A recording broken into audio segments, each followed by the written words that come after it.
Assalamualaikum warahmatullahi wabarakatuh. Izin memperkenalkan diri, nama saya Pristia Ayu Pramesti, saya dari kelas A1 2019, program studi bimbingan dan konseling. Di sini saya akan menjelaskan mengenai self-image atau citra diri. Apa sih self-image itu? Nah, di sini saya akan menjelaskan apa sih itu self-image. Self-image atau citra diri adalah pandangan pribadi yang dimiliki tentang diri sendiri.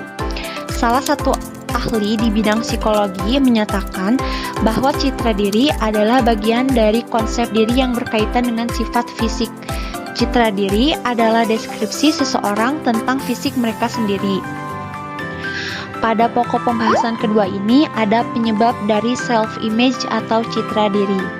Penyebab dari self-image atau citra diri ini terbentuk karena adanya citra diri positif dan citra diri negatif pada seseorang.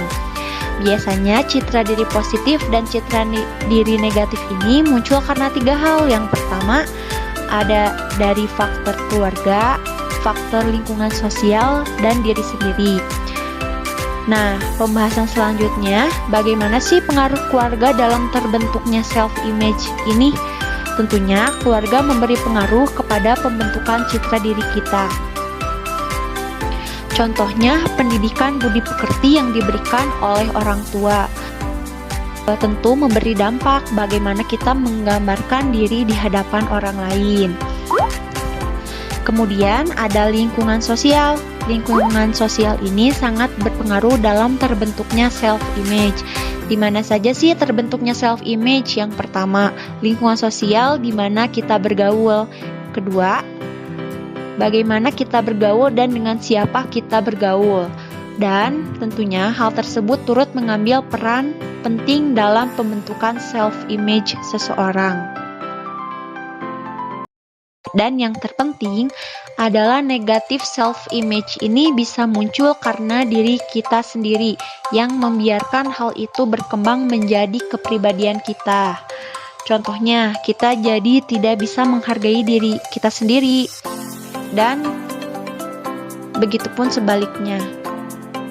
Pada poin ketiga, saya akan menjelaskan mengenai akibat terbentuknya self-image yang positif dan self-image yang negatif. Bagaimana sih akibat dari terbentuknya self-image yang positif ini? Akibat dari self-image yang positif ini tentunya akan meningkatkan kesejahteraan secara fisik, secara mental, secara sosial, emosional, dan spiritual. Bagaimana sih self-image yang negatif? Akibatnya ini akan membuat individu hanya berfokus pada kesalahan dan kelemahannya saja, sehingga individu itu mendistorsi kegagalan dan ketidaksempurnaan yang ia miliki. Pada poin keempat ini, di sini saya akan menjelaskan mengenai bentuk-bentuk perilaku dari self-image. Bentuk-bentuk perilaku dari self-image ini ada tiga. Yang pertama ada aspek fisik, aspek psikologis, dan aspek sosial. Di mana yang pertama aspek fisik ini membahas mengenai diri, yaitu bagaimana individu memandang dirinya, baik berupa fisik seperti ukuran dan bentuk badan maupun kemampuan individu seperti lemah atau kuat, terampil atau tidak. Yang kedua ada aspek psikologis. Aspek psikologis ini mengenai emosi dan perasaan, yaitu berupa emosi dan perasaan yang dialami oleh individu seperti perasaan marah, cemas, takut, agresi, cinta, dan kemampuan merasakan atau menikmati sesuatu. Yang ketiga itu ada aspek sosial, yakni mengenai hubungan sosial, yaitu bagaimana hubungan sosial individu dengan keluarga, kelompok, dan lingkungan masyarakat di sekitar. Pada poin terakhir di sini saya akan menjelaskan mengenai solusi terhadap self-image atau citra diri negatif pada remaja. Solusi yang pertama adalah membangun self-image atau citra diri yang positif. Pada poin ini, individu akan berpikir tentang dirinya sendiri. Kita harus menganggap bahwa kita adalah individu yang unik. Kita berbeda satu sama lain. Tidak ada seorang pun yang 100% sama di muka bumi ini. Banyak orang yang menganggap diri mereka biasa-biasa saja, padahal itu sama sekali tidak benar. Kita spesial, kita unik. Jangan ikut terjebak dalam pemikiran yang salah tersebut.